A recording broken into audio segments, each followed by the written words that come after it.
everybody. Welcome to a midweek conversation where we discuss this past Sunday's message, related ideas, things like that. Offer kind of that continuation that we can engage with at the week, but on our own schedule. And so this past Sunday, we did a very short message because it was part of our annual meeting Sunday, which we're going to actually wind up talking about in this video as well.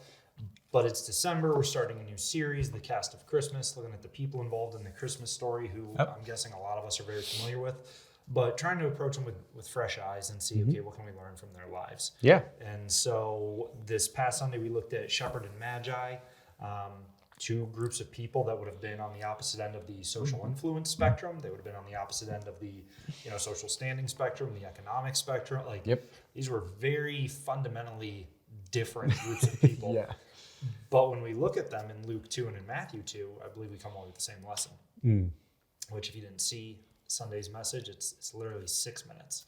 And so we will link that somewhere and make sure you watch that. But any thoughts on the message? Or we're reading 1 Chronicles 29 this week. Any thoughts on that? No, I mean, you had a 5-minute message. So, I mean, it was one thought. But I thought that I think it was something you said, the distinction you made between the two of like, all right, these are two different people and they offered to God what they had. They didn't try to say, oh, well, I can't offer what the Magi are offering, so I'm not going to offer anything. It's like, no. I can still offer what God has given to me. And so I just thought that was, I mean, it's simple, but it's also profound because it's just a great reminder, like God has gifted us, right? James says he's the father of heavenly lights and every perfect gift comes from him. So he has gifted us with something for the purpose of gifting it back to him in the way of serving his church or serving people, loving people. And I just thought it was good. That was a great distinction. Yeah, I think it's a very important, simple lesson that we a lot of times lose sight of because it's so easy to compare ourselves to other people. And we know not to do that when it comes to envy, right? There's the whole phrase, keeping up with the Joneses. So we know not to be envious of comparing ourselves to other people, but I think we can also then use it to justify inactivity or apathy or sloth and things like that. Idleness. And scripture calls us to admonish the idle. And so I think the lesson from the Magi and the shepherds is great for that. Because I think what starts off as a very self-deprecating statement actually reveals really, really bad theology about God. Because if I say to you, right, you're my pastor, and I'm like, okay, that's great that you talk about using our gifts to serve the church. I don't feel like I'm gifted. I don't feel like I have anything to serve the church. Well, on the surface, I'm just belittling myself, right? But let's unpack it. If God says that he has gifted everyone, God says that he has assembled the church deliberately and intentionally, and he has designed the church to all need one another. So what I'm really saying to you is if I say, hey, Pastor Mario, I don't know. I don't think I'm gifted. I don't have anything to offer the church, right? What I'm really saying is I do not believe God or take him at his word when he says that he has gifted me.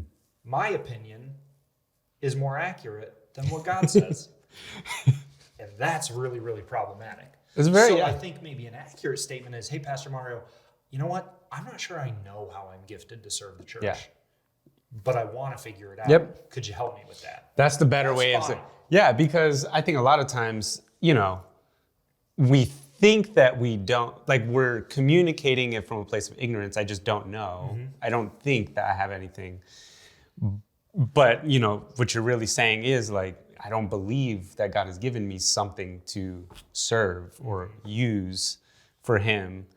But in our minds, we're just convinced that I'm convinced that I don't have, so, I don't have a popular talent, or I can't play the guitar. I can't do this thing. I can't, you know what I mean? And it's like, okay, but like you were doing in the, in the service, because it wasn't just an annual meeting, it was a service where you were like, all right, are you good at drawing?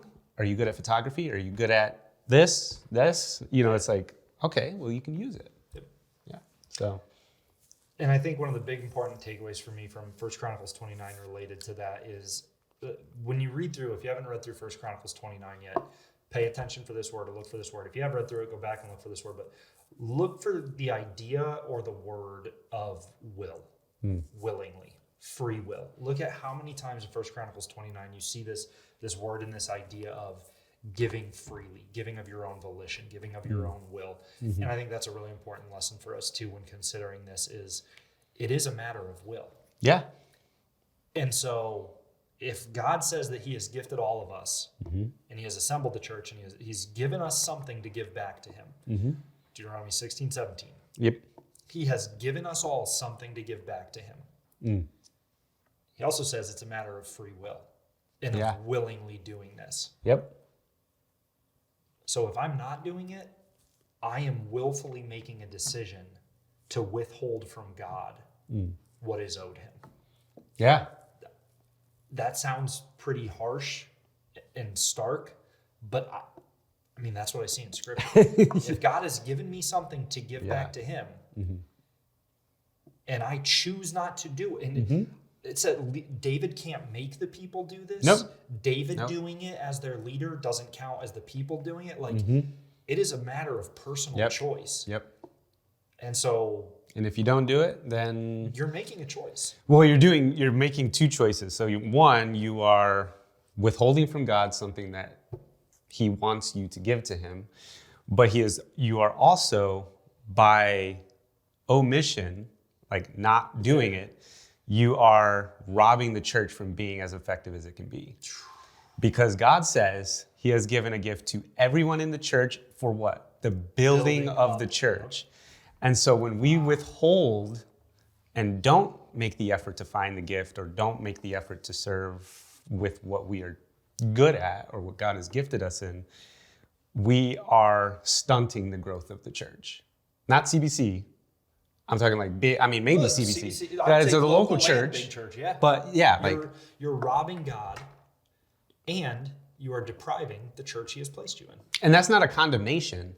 That's just a conviction. That's just the stark reality of it. Yeah, yeah. And it's like, all right, well. And so that's like, please hear us. If you feel like you're not giving anything to the church, you're not serving the church, come talk to us. Like, we have conversations with people where they're like, hey, I don't know how to serve the church. I know I want to. I know I need to. Can you help me figure out how to? But that's a great conversation. Yeah. I have no problem with that conversation. And I hope someone does reach out to you because I feel like the thing that's in their mind when you say, like, serve the church, I think what people think is, how can I teach a Bible study? How can I pray on a Sunday morning? How can I do this church thing where what we saw really clearly in the service with Ryan's testimony, people reaching out to him in a time of grief and encouraging him. Yep. That was not teaching a Bible study. That was not preaching. That was not preaching. Songs. That was not. Yep. But that was all of that stuff hitting the ground. And that's what I mean. Like, and that's what we tried to use the examples of. We have Laura who's very talented at art, and so she uses her art to bless the church. We have Tracy who's very talented at photography. She uses her photography to bless the church. Like, do you love to bake? Yep. Like, okay, you want to bake stuff for any time a new family shows up or a kid, parents have a new baby, or like, we'll use your baking for the church. Like, are you retired and you love to tinker on car engines? Like, okay, we'll connect you with widows or families who need help with their car, and you can literally just check their air pressure. Like, we have a full garage that you can use. There's so many opportunities to serve the church, and I think that's a great point, that we have reduced serving the church to visible action on Sunday morning. Yep. If it is not something that is publicly visible on Sunday morning, that's not serving the church. And it's like, no, there's a whole host of this. Yep. Just let's do it. Yeah. Just let's do it and find out what it is and just dig. And that was 1 Corinthians 3, right? The point about what's more common. Yeah. Wood or gold. Yeah. And that was a good You gotta point. work for the meaningful stuff. Yep. You got to dig. You got. I literally think you said you got to dig. I did. You gotta dig. So you gotta dig. I didn't make that connection until right now. Okay, that's fun. Yeah, so I think that's the lesson from the message and from Yeah. the reading. And I just want to share one thought kind of. So we did our service very different format, very different layout, arrangement. I hope people realize that by talking about that sort of stuff and explaining, hey, we're approaching the annual meeting in a radically different way. I hope the underlying lesson is don't be afraid. And if you're watching this and you know you were there, you know what I'm talking about. If you didn't, that's also posted. So check that out to see how different the service looked. But I hope the lesson and the takeaway is that you learned, don't be afraid to try something new. The feedback from Sunday has been overwhelmingly positive. Yeah. Like people are like, we cannot go back to the old way. We cannot go back to the old way. Yeah. Which you can't. Yeah, and we can't. And I don't want to. Like honestly, I don't want to. And doing it this way makes me wish we would have switched years ago. Yeah. So don't be afraid to try something new. Don't be afraid to ask the question, why do we do it this way? Why do I approach this way? Is it because I've always done it? What if there's a better way to do things? Yeah. I think that question opens up such a wonderfully fun array of possibilities. Just that simple. Is there a better or different way to approach this? Is there a different mindset to approach this with? And it really, I think it opens up for a lot of cool stuff. It really does. So don't be As afraid of you that. all witnessed Yeah. on Sunday.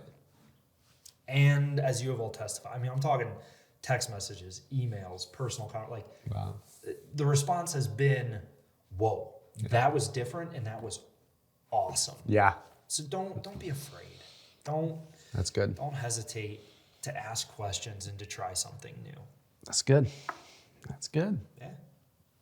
That's what I got. It was a shorter week, but I think that's fine. You got a 5-minute message, short midweek, short and sweet.